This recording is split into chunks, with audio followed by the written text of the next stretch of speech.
Anybody know me? I am not Amit Iran. I got a phone call at 10 o'clock this morning that he wasn't going to make it, and so he asked me to do a presentation for him. I'm also not going to do his presentation. So I'm Adam Meyers, and I'm with SRA International. And this presentation is going to be on cyber intelligence and how to implement cyber intelligence in an organization. I'll explain a little bit about why I'm even talking about that to you in a minute. But first, a couple of things to go into this thinking. Security is compromised every day on your enterprise, whether it be somebody using a poor password, somebody clicking yes for some rogue antivirus scan, somebody clicking on anything that they shouldn't click on, whether it be a spear-phished email or just inappropriate site. Security compromises are happening and consistently, probably by the hour or by the minute. Cyber intelligence, or CyInt, anybody who's got experience in the DoD or the intelligence community, they'll always see things like HUMINT for human intelligence. So I've kind of coined CyInt, is a component of organizational situational awareness, which you may not think about when you implement something or just in general when you operate day to day, but you have some organizational situational awareness. Physical security and physical threat intelligence, you know if somebody's lurking outside your facility. You know if there's been a car parked across the street for 3 days. These are all intelligence that feed your physical security plant, which helps better secure your physical plants. You have cybersecurity controls as well. You have firewalls and hopefully and routers and access control lists and things of these nature to protect your cyber environment. But you are missing that physical threat intelligence correlation of cyber intelligence. So hopefully you're going to walk away and see some importance in cyber intelligence. Cyber threat intelligence is generally not present in a lot of organizations, but you do have a lot of things that can contribute to that. You have things like antivirus signatures. These signatures, however, are, unless you have, I'll bash on it a little bit, McAfee, anybody run that update? No? So you have antivirus signatures, but they focus on every known threat that could possibly be out there. But what would help would be to be able to kind of focus in on what threats are impacting your organization and environment. So you could get a little bit more granular in your securing of your network. I always like to throw goals into my presentations. It's kind of like my contract with the audience so that you can give me a poor review or give a poor review. So some of the goals here are to, I'm going to enumerate the problems facing an organization from cyber threat. I'm going to state the problem. Some of this will probably be old news to most of you, but I'll give you at least my perspective. I'm going to talk about the components of a cyber intelligence team. How do you build a cyber intelligence team, and why would you want to do that? I'm going to not talk about any specific product too much. I'm going to talk about as many products as I can fit into this time slot. I'm going to give you some really cheap products. I'm going to give you some free products, and I'm going to give you some things that might also be on your network. There might be an obligatory SRA pitch in there someplace. I don't remember. And I'm going to discuss information sharing. I'm also going to discuss integrating the cybersecurity component into your organization, your existing SOC or CERT team or whatever, and hopefully there'll be some fun. So as a consultant in the federal space, I'm often asked, who are you and what are you doing here? So quick little spiel about me, since I'm not Amit Iran, the famous Amit Iran. I'm with SRA International. We provide services to the federal government. We're about 7,200 employees and $1.54 billion. We're kind of big for that space. And we do a lot of work with all the three-letter agencies and various, civil, health, and we have a bunch of nerdy guys that do some really smart stuff as well. Myself, I'm a security consultant, penetration test team. I started it at SRA. Forensics technician, I started forensics practice as well. Security architect, I do security architect review work, and currently I am stationed at the Department of State Bureau of Diplomatic Security, where I run their reverse code analysis team. All right, moving on. Disclaimer, standard corporate disclaimer. I'm just kidding. I think the Pledge of Allegiance is there, and there's some physics laws and maybe something from a Microsoft EULA. One disclaimer that I'll actually say, this is the first time I've ever given a presentation not wearing a suit, so it feels kind of funny, like climbing the rope in gym class. All right, so let's talk about the components of cyber intelligence. What makes up cyber intelligence? What is the cyber intelligence capability, as the slide says? So cyber intelligence capability allows an organization to understand the cyber threat environment and the relevant danger to an organization's resources. So all of the things that are out there that can affect an organization trying to do harm. It's a lot like physical intelligence. The use of cyber intelligence will allow an organization to make risk-based decisions. So you can make decisions about maybe markets to go into, where you want to use a hosting provider, what platform and architecture to choose for a situation. So this is the corporate communications troll. We're supposed to use for presentations. Hopefully it doesn't take you too long to switch those out, but again, I have to be persistent in that we use the right corporate term. So, oops. It was the wrong... We're supposed to use for... It started in the middle of the soundbite, but it starts off with her saying, "I'm sorry that you don't want to use the corporate slide deck. I know you don't like it." That was kind of my segue into, you may not like this either, and also my opportunity to burn the corporate troll that made me change my slide deck, because I had a really cool slide deck with like Russian letters and matrixy looking stuff. So that was a fail. Do you need one? Well, any organization with internet connectivity is going to be at risk. So I would say yes, you do need it. There's myriad threat sources out there that can affect your organization, and you're going to need to be able to identify and kind of track what is relevant to your organization, because there are financially motivated cyber criminals out there. So a bank, I was talking to somebody earlier who's here from a financial institution. Untargeted internet spreading worms or McAfee updates. There's anybody from McAfee here? Because I bashed Adobe yesterday pretty bad, and 2 people from Adobe showed up and talked to me afterwards. So there's internal threats, so insider threat that can affect the network. So if you have something sensitive or trade secrets, these are people that might be trying to get at that.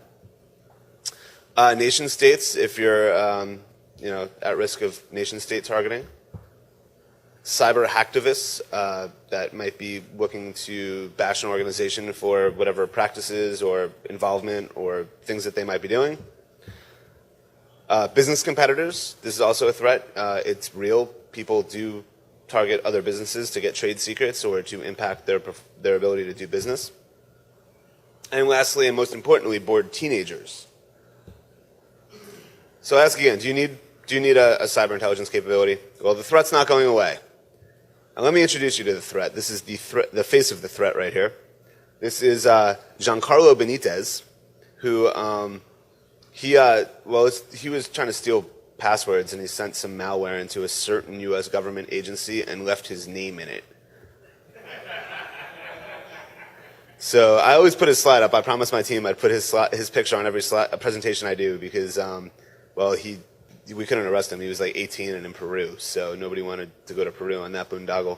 So I just put his picture up everywhere, and I do that because he'll probably come back. He's going to figure out that his malware didn't work, and he's going to rewrite it and maybe take his name out of it. So some of the problems that are faced, I like to call this the buzzword threat vector. Things like Web 2.0 and social networking. In fact, I was just saying yesterday that I was really happy that I came to a security conference and didn't hear Web 2.0, and then I'm the guy that just said it. So, again, another fail. So Web 2.0, social networking, these are things that are now quickly becoming mission critical to business. For example, State Department, things like Facebook and Twitter are now how we're trying to do diplomacy. So having these types of things are going to be pretty important to help do that. But it's a threat vector. There's issues with these things. There's business threat vectors. So every day you conduct business doing email and links and things of that nature, viewing websites. There's drive-by malware. So in the course of doing business, you can run into either a malicious email attachment, a malicious link, or drive-by malware, and that's a threat vector. And then I like to call this the lunch hour threat vectors. Things you're only supposed to do theoretically during lunch, Drive-by malware can target people that are browsing during their lunch hour. It can target personal email that they might be doing, because any organizations out here prevent Hotmail or Gmail or something like that from your enterprise? Not too many do that. And also social networking, which occurs pretty heavily, at least on most of the networks I watch, a lot of Facebook and stuff. So those are some of the threat vectors. Some of the problems. We have a malware problem. There's malware threats. There's commercial variety of malware, criminal stuff, Zbot, ZeusNet. NetWitness was doing some work with Niebuhr, which you might have noticed in the press. There's targeted threats, things that come in via espionage, a malicious PDF attachment or something like that. It's targeted and they're trying to get onto the network to extract data or get access to something.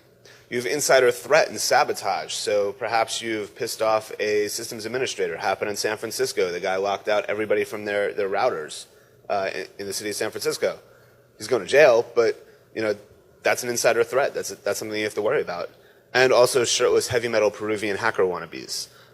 Those guys are out there as well. I hope I get to meet him one day. So the vectors for malware are increasing. We'll go back a slide there, actually.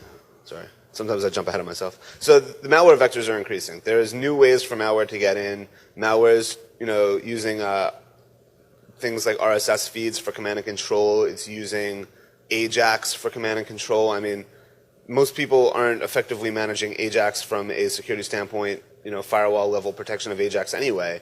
It's an ideal control for malware to use for command and control. And rootkit technology is improving. This is probably out of date already, but Black Hat 2009, a ring -3 rootkit. So anybody that's familiar with the Windows security model, you have ring 0 for kernel mode, ring 3 for userland. This is -3. This actually subverts the operating system.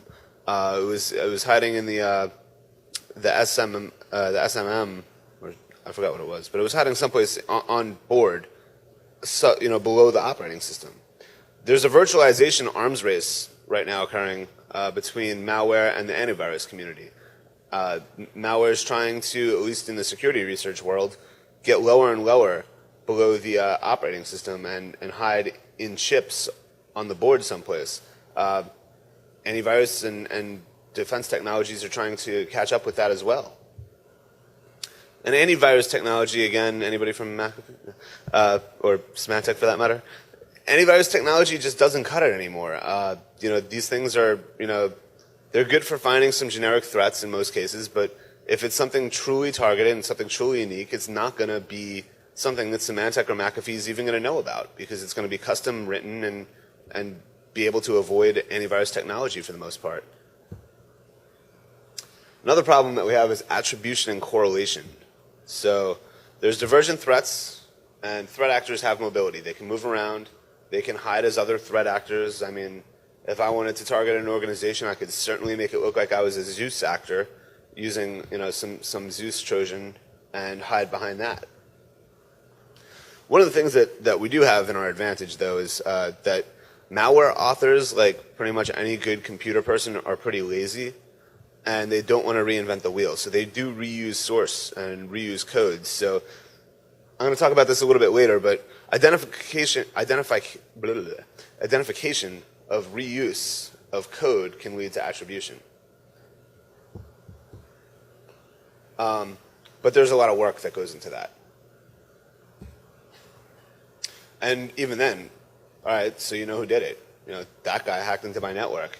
If that guy happens to be outside of, my jurisdiction or my ability to do anything about it, then what can I do? Other than put a black bag over his head. And IP addresses lie. So you can't rely on an IP address because that can be masked. You can proxy chain things of that nature to hide outside of the IP address that it appears to originate from. All right, we also have remediation problems. Patching. Well, we have major operating system patches, and we have major application patches, and then we have other software, things like Adobe Reader. Well, Adobe Reader isn't really high on most people's patch priority, or it wasn't until recently, because that's something that you wouldn't necessarily attribute to a security threat. You're thinking like a Microsoft patch is missing or something along those lines. But there's a lot of other software on the network that has just as many vulnerabilities as any of the operating system stuff. And guess what? As you target your operating systems for patching and things of that nature, as you get better at patching the things that you need to patch, the adversaries are going to move away from targeting those things, and they're going to target the things that you aren't patching. Maybe you're using video LAN client or something like that has a remotely exploitable bug. They're just going to go after something along those lines. And then you have coverage issues. So if you do have like an effective SMS patching, what happens if a system was powered off? Sometimes you can miss a patch for days on end while a system was off the network or powered off, and then it comes back online and it's missing the patch and is vulnerable. And then we have reporting problems. I'm almost done with the problems, if anybody's getting overwhelmed. So who to report to? So you have an incident. Who are you going to report to? Well, there's reporting chains for every sector, every organization. In the government space, we have to report to US CERT, we have to report to FBI, we have to report to all of these organizations. How do you report this information? How do you optimize reporting? It's complex. Providing information in a concise and generally acceptable format. So one thing that's probably not in this presentation that I can immediately offer as a solution is that there's a lot of security frameworks like SCAP, and the MITRE people have something called Make, M-A-E-K, coming out, which is for an ontology for describing malware. So this is a problem that's getting addressed, but there's some things that aren't really being done out there. And more technology leads to more problems. The internet and its associated technologies are the workplace. IT is quickly becoming the workplace. I can't think of many jobs that are done without some interaction with IT, whether it be even just logging into a time card system or working on a document of some sort. You're going to need IT in place, and that's really all over the place. And the rich content that you need to power a lot of this stuff, new file formats, technologies, different bandwidth as we move towards more VoIP applications and things like that on the network. You're really driving up and you want to bring these things onto the network and use it. You're increasing your attack surface area because you're putting things out there that haven't necessarily been tested yet.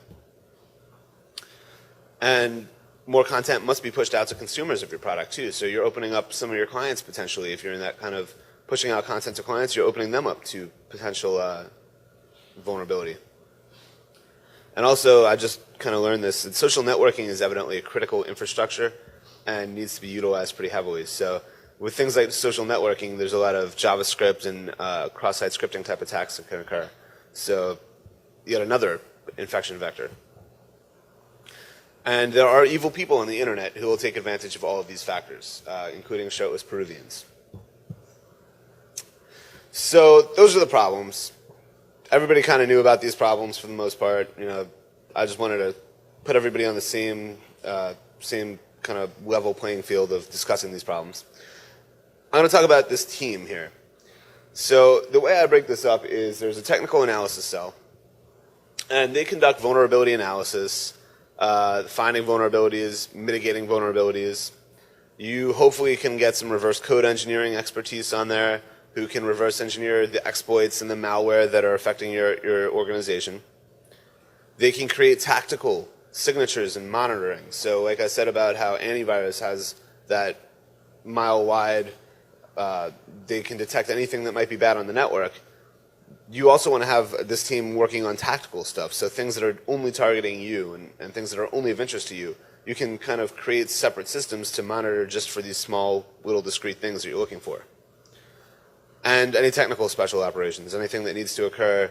This is kind of like the go-to group for nerd stuff, if you will. The other component that is important here is the intelligence analysis cell. So you've got the technical guys, the geeks that are kind of doing analysis and reverse engineering and writing rule sets. Well, you need somebody to process information and figure out what's relevant to you and to kind of keep everybody in the organization abreast of all the issues that are out there. So they identify threat sources by doing research, by looking at open source stuff. I'll talk a little bit about how to address that in a second. They conduct assessments of threat regularly. If you have a physical security group and they're monitoring what's going on in your operations in country X, you should have the same thing in cyber. You should be reevaluating what are the cyber threats to an organization in a certain country, in a certain market, in a certain network, like a cloud. Like, oh, I'm going to move to a cloud, so I need to understand what the threats are to the cloud. Monitor threat sources and activity, and generate routine reports. Like, keep threat reports coming every day or every week to keep everybody focused on what is the threat to the organization. Internal communication is pretty key. It's critical for the network and the intel people, the technical and the intel people, to work together and exchange information at every point. The team that I work on, we have our intel people and our technical people sitting side by side. We pair them up so that they're constantly exchanging information on the stuff they're working on, as is indicated by the next bullet. So here's a completely superfluous graphic, just in case anybody didn't want to pay attention to what I said for the last half hour. Intelligence cell shares with technical cell. All right. So that's kind of the problems that we face and the components of how to run a cyber intelligence group. For anybody that has been distracted over the last 20 minutes, the reason this talk is to try to get you thinking about how to implement a cyber intelligence group within your organization, because it's important. And this is the part that I kind of put out there for all the geeks that don't get to talk to management level people. So anybody here that's management, definitely pay attention. These are the tools that they want, and these are the tools of the trade. A lot of them are free, a lot of them are cheap, a lot of them are super expensive. But these are the things that help make this all happen.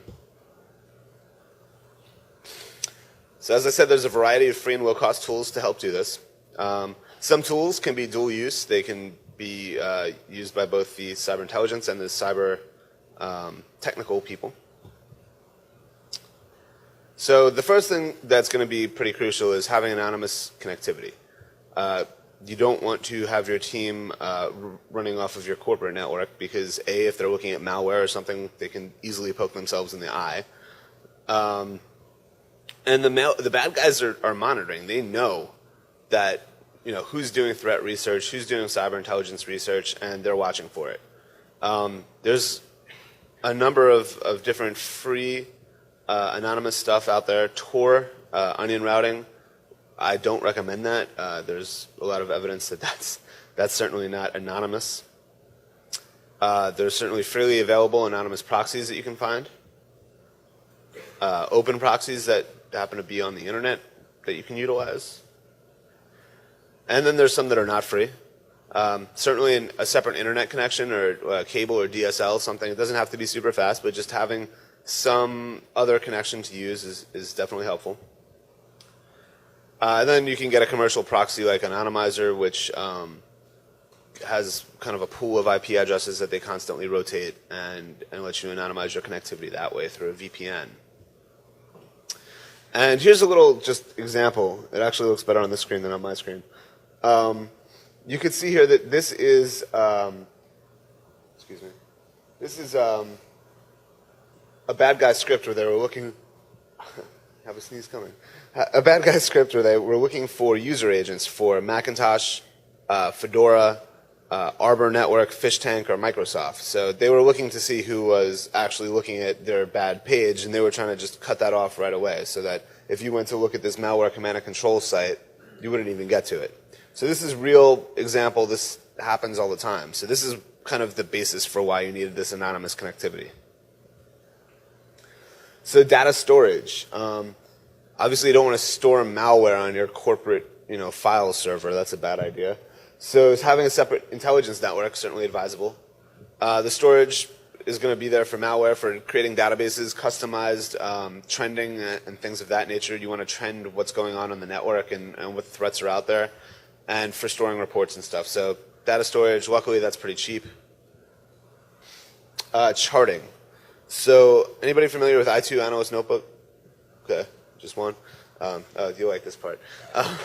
So I2 Analyst Notebook, commercial tool, is typically used by law enforcement and intelligence community. Relatively not cheap, but not too expensive. It's kind of the de facto. Palantir is gaining a lot of marketplace share and some prominence. I haven't used it personally, but I've seen the output and it looks pretty cool. Both of these things make easily readable and manageable link charts. So you can actually link, like in any incident, as you're doing the incident response, you want to see from what the initial threat vector was to what ended up happening, how did lateral movement occur, something like that. These tools are very useful for graphically depicting what happened for somebody that doesn't want to look through logs. It's primarily going to be used by the intelligence cell, but the technical cell can certainly use it as well. If you're in a pinch, I guess you could use Microsoft Visio. It can be kind of a substitute. A whiteboard certainly will be effective as well. If you need to, you could even just take a picture of the whiteboard and put it in a report. Pen and paper and wild gesticulation will also sometimes suffice. So intelligence analytical tools. These are going to allow rapid linking and automated analysis of intelligence data, raw data, things that you're looking at, logs. Here's a pitch for SRA's Cyber Analytic Environment, which is a terrible name, and I hope they change it, which is not really available, but it's coming soon. This tool is kind of cool. It uses the NetOwl, SRA's NetOwl, which does intelligence correlation, and kind of graphically depicts it as it applies to the network. There's a whole ontology and a bunch of stuff that I don't understand. There might be other tools out there. You could probably talk to Ralphie over here. He probably has some good insight on it. And if anybody knows anything, please grab me afterwards. I'd be interested to expand the slide a little bit more. So intelligence. So in order to have a proper cyber intelligence team, you actually do need some intelligence. And other than the information that's coming off the operational networks and all of the operational intelligence you're pulling, it helps to have some actual threat data. There's numerous commercial cyber vulnerability and intelligence feeds out there. My personal favorite is the Eyesight Partners one. I'm not going to pretend to be agnostic here. There are some tools I like better than others. The Eyesight Partners tool is, it's not even a tool, it's a feed really, and they provide fully evaluated intelligence as it relates to your sector. So if you're in the financial sector and you happen to be focusing on some component of it, they'll provide actionable and evaluated intelligence on that sector and who's targeting that sector and what's going on. Symantec provides a little bit more of raw intelligence with their deep sight intelligence feed. EI Preview, I haven't heard much about that, so I don't even know if they still offer that. iDefense, of course, also very granular raw intelligence. So if you don't want to and don't have the expertise to do a lot of the analysis on raw intelligence or to handle raw intelligence, the Eyesight thing is kind of fully evaluated.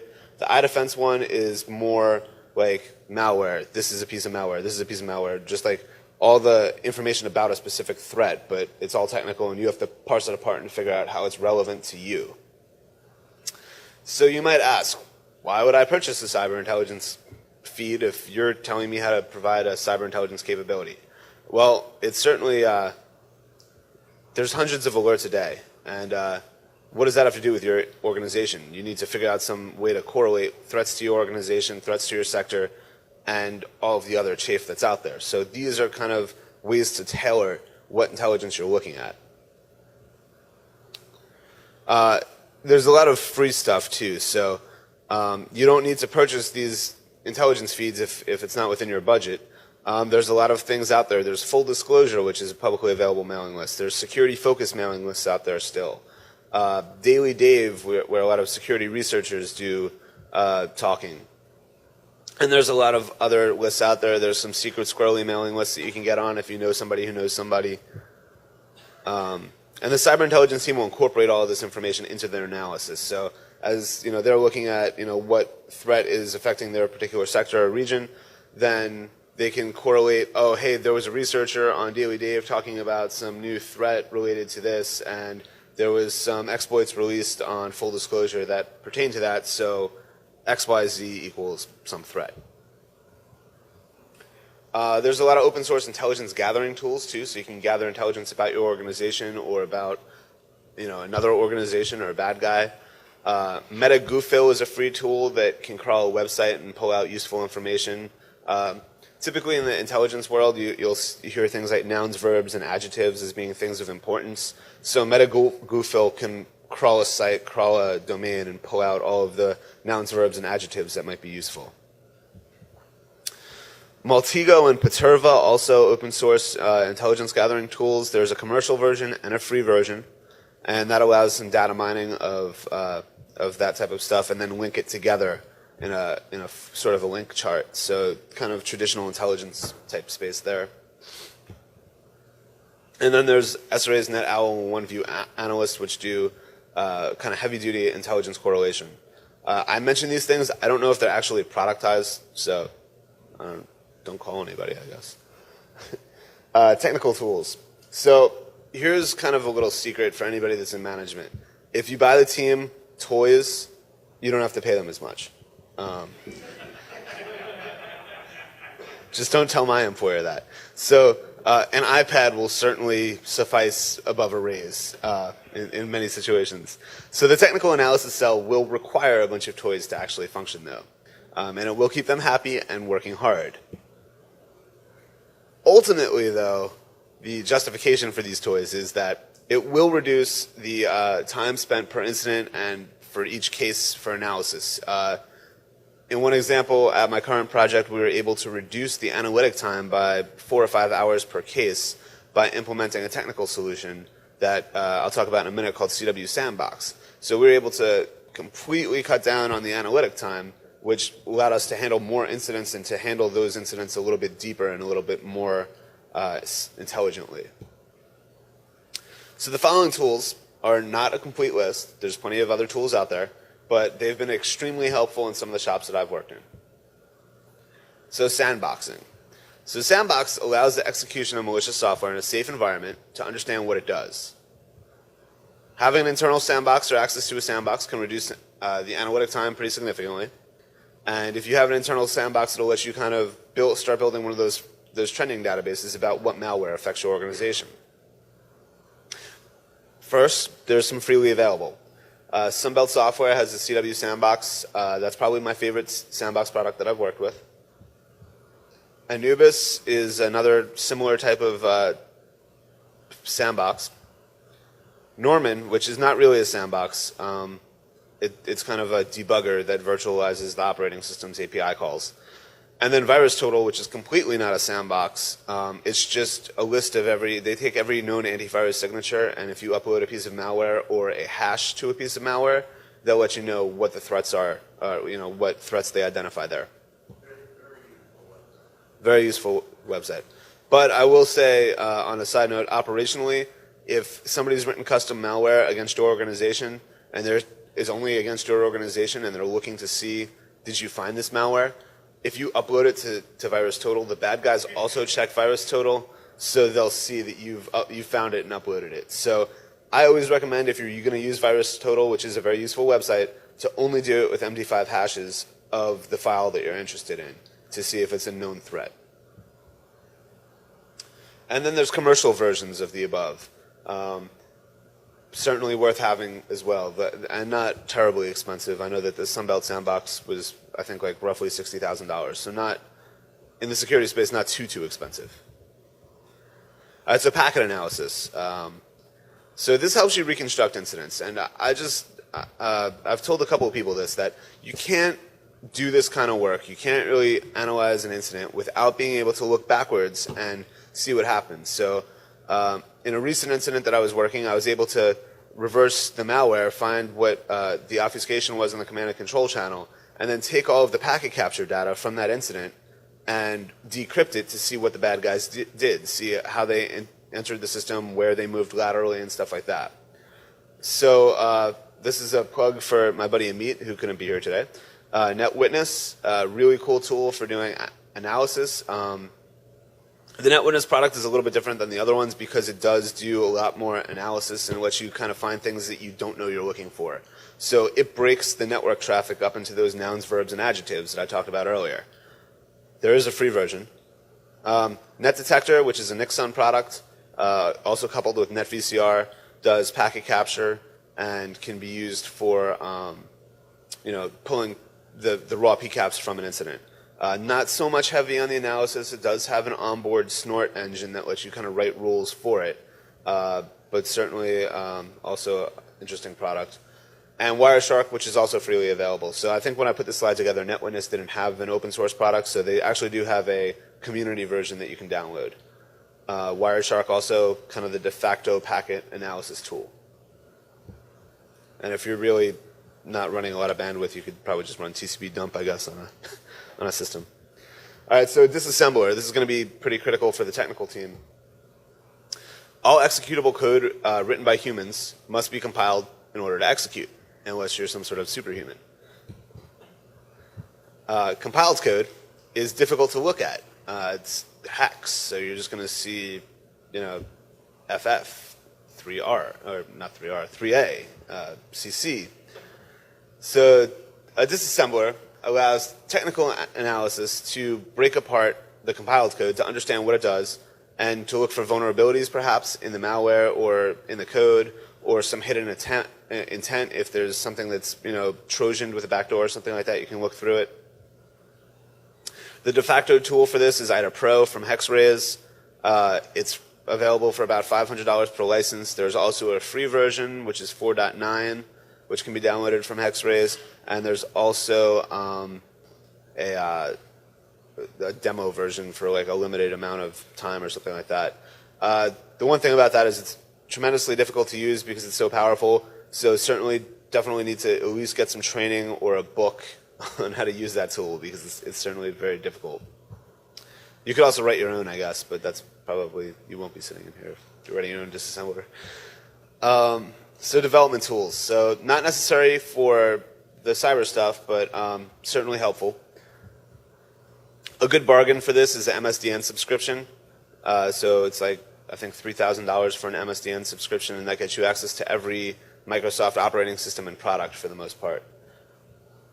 And it gives you full access to Visual Studio. So certainly when you're reverse engineering, you want to be able to kind of test things and maybe write some custom tools to do some of the reversing for you. This is certainly helpful. Forensics tools. This is going to help kind of the incident process and understand the incidents. Allow in-depth analysis of compromised or misused systems. So if you had an incident, you want to do forensics on it, or if you think that somebody might be up to no good, you can pull their hard drive and do the forensics that way. And if legal action is necessary at some point, you can use these tools and they're kind of, you can hand this over to law enforcement, you can hand this over to the legal team, and they've been vetted by the U.S. court system. Common and accepted forensics tools that are out there, there's NCASE, there's Forensics Toolkit. With NCASE and Forensics Toolkit, they're kind of, NCASE does a lot of processing while you're doing the analysis, whereas Forensics Toolkit does a lot of processing before you do the analysis. So if you're impatient like me, you probably prefer NCASE because you just want to start playing. But if you have time to kind of parse through and do all the data carving and stuff like that, Forensics Toolkit, I would typically recommend both, just because sometimes you'll find things in one that you won't find in another, feature-wise. For mobile devices, which is increasingly becoming an issue, things like iPhones and Blackberries and iPads, doing analysis on these things, Parabin is kind of the leader in mobile device forensics. So free stuff. The good news is here that there's lots of free tools. There's debuggers for dynamic code analysis. So things like OWI-debug, WinDebug, Immunity Debug, all freely available and readily downloadable. There's the systems internals or the sysinternals tool set, which can do things like monitor for file changes, registry changes, processes that are spawned during code execution, things along those lines. These are kind of the de facto tools that you'll find on if you Google how to reverse engineer. And then there's memory forensics tools. This is out of date. Mandiant released a tool called Memorize, which is freely available by Peter Silberman and Jamie Butler. Very cool tool that lets you kind of take memory snapshots, look at everything that's going on in memory. You could certainly do some cool things, like it can parse snort-style rule sets to look for things in memory and alert on it within the tool. There's the tool is called Memorize, and that's like the executable. And then there's a freely available GUI for it called Audit Viewer, which also lets you kind of view and poke around. The other cool thing there is that you can, they have like some metrics that they apply to processes and things in memory so that they could say, oh, this is definitely kind of shady because we've seen this before. I think they call it, I'm not sure what they call it.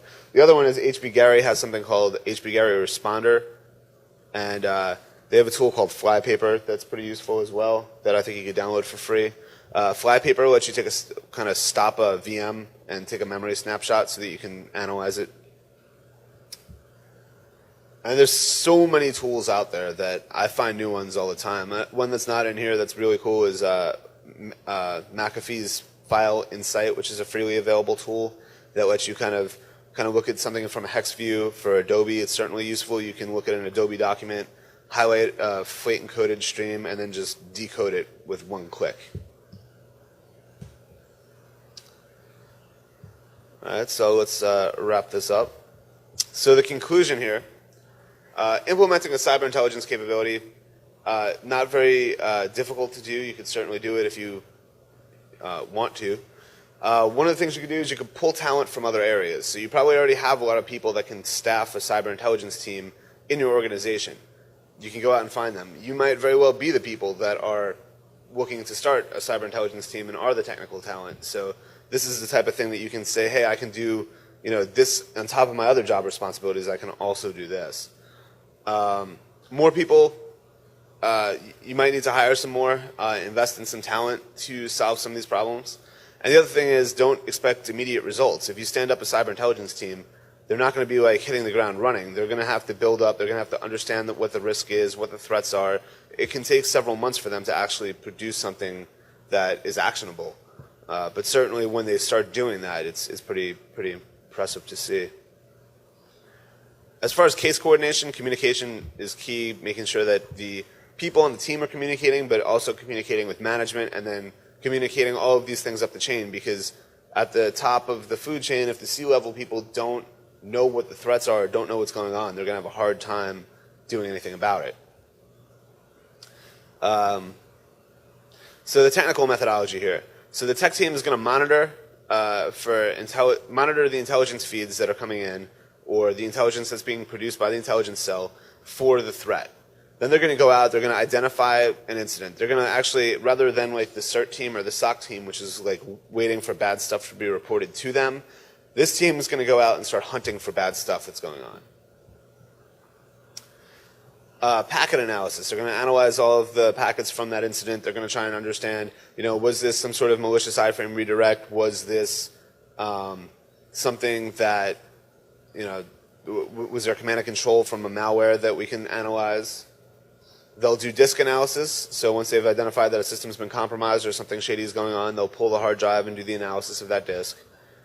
And then they'll do reverse code engineering. So they'll actually analyze the code and figure out what is this threat and how can we prevent it coming back. And then they'll report all of their findings to the intelligence team as well.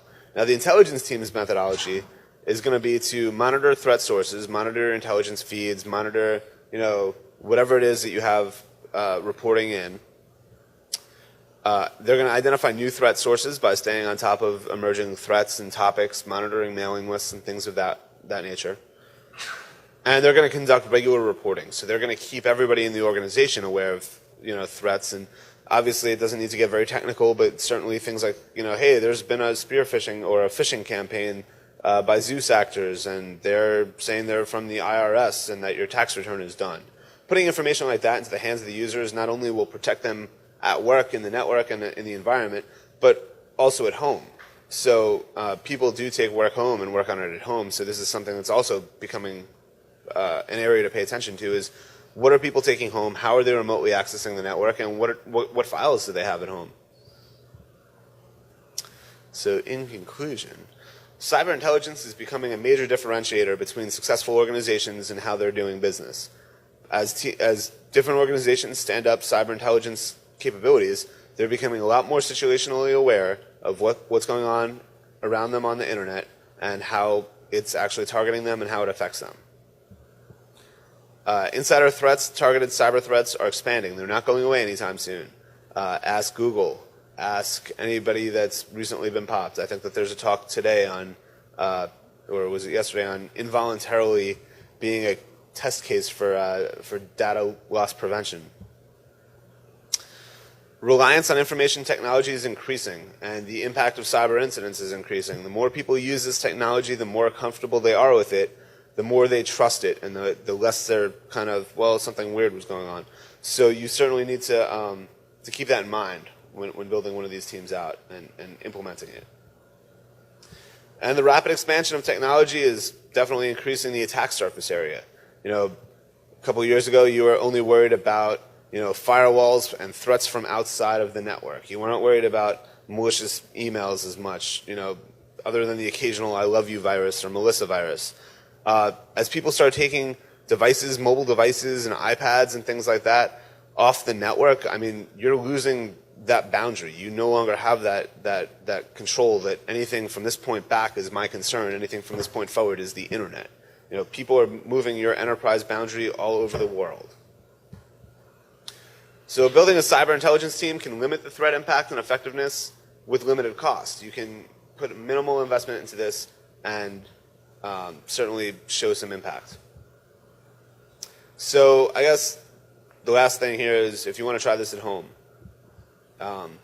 look within your organization for some talent that might be in there that can do this type of thing. And build a small cyber intelligence capability within an existing cyber team. So if you have a SOC, take 2 people and say, hey, you're going to be the cyber intelligence team, and here's what I want you to do. And maybe come up with a couple of use cases that you can have them demonstrate and prove that this is an effective tool. Measure the organizational impact every couple of months and see how that's impacting the bottom line, and demonstrate the capability is helpful and try and get some funding for it. So with that, I will open it up to Q&A. Here's my email if anybody wants to contact me, and Twitter if anybody wants to see what parties I'm going to. Thank you. For the type of work you do, do you care so much about whether the tools you use are domestic or foreign, or do you assemble all of it to make sure that it's safe to use by the way? The tools that we use as far as for conducting analysis? Whatever you, for the response for forensic team, whatever it is, you hear most being commercial or free if it's not domestic, or even if it wasn't, particularly if it's not domestic, do you Okay. split that it's trustworthy, or do you shun part of it and always go with domestic? Right. There's a couple of programs in place for evaluating tools, things like the NSA's Common Criteria, which later became NIAP, the National Information Assurance Partnership. I don't know what the P stands for. But certainly, having gone through one of those vetting processes does impact what tools we use in the government space. Do I personally? No. And also, I mean, you can say that Microsoft products are built by an American company, but who's doing the coding? And that's kind of, where is Microsoft, or any company for that matter, who's doing the coding, and what control do they have over the code base? Anything else? No? And you didn't even have to come up and high-five me. All right, well, thank you, and if anybody wants to come up, I'll be around for a couple minutes.